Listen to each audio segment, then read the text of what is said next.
Hi guys, we're MTGeezers, bringing you the first in our series of RIP Ravinica.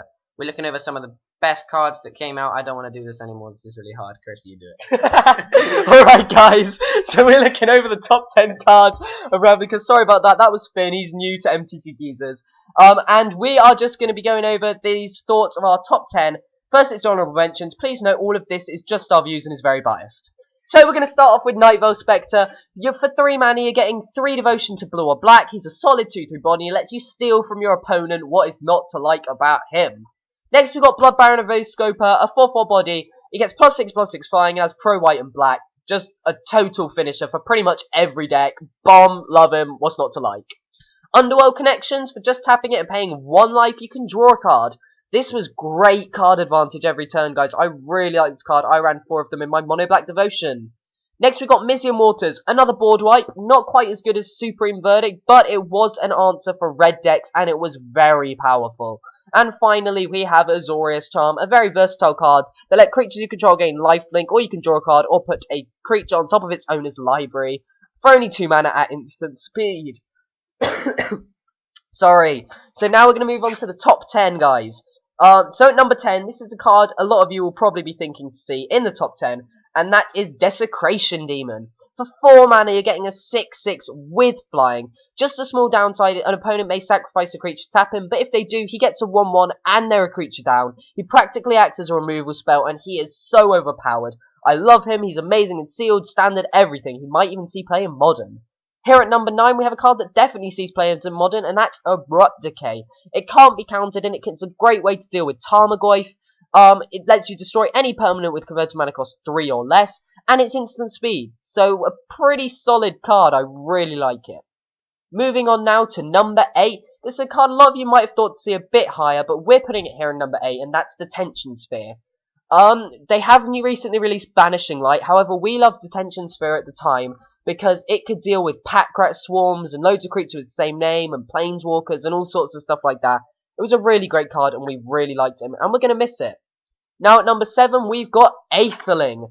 This was a total finisher for all of the blue decks. I mean, you can just dump like loads of mana into him, give him Unblockable, give him +4 plus like -4.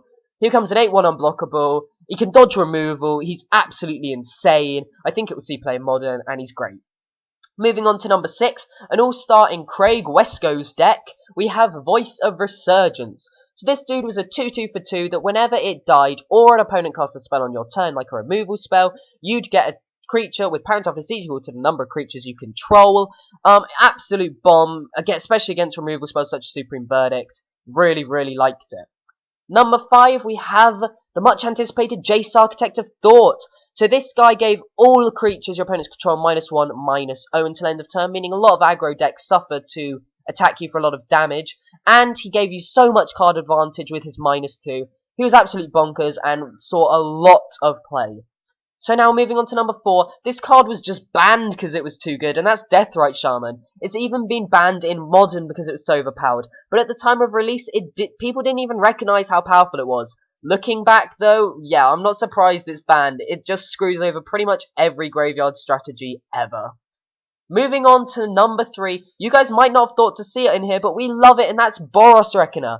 Magic players love to typically go for overkill, and this guy just shoves it all back in their face. He's one of the best attackers and blockers I've ever seen, and the ability for 1 red or white mana to give him first strike is crazy. He also offers 3 devotion to white and or red. Number 2, yep, we've been talking about it pretty much all this vid, so it's got to be there somewhere, Supreme Verdict. 4 for a sorcery speed, can't be countered, destroy pretty much everything. I love this card, screws over pretty much every aggro deck ever. Really great against pretty much everything except Voice of Resurgence, because obviously you get the token trigger. Next, number 1. I think you guys know what it is. If you don't, meh, I'm going to tell you anyway. So, number 1, yes, you got it. It's Finks' Revelation.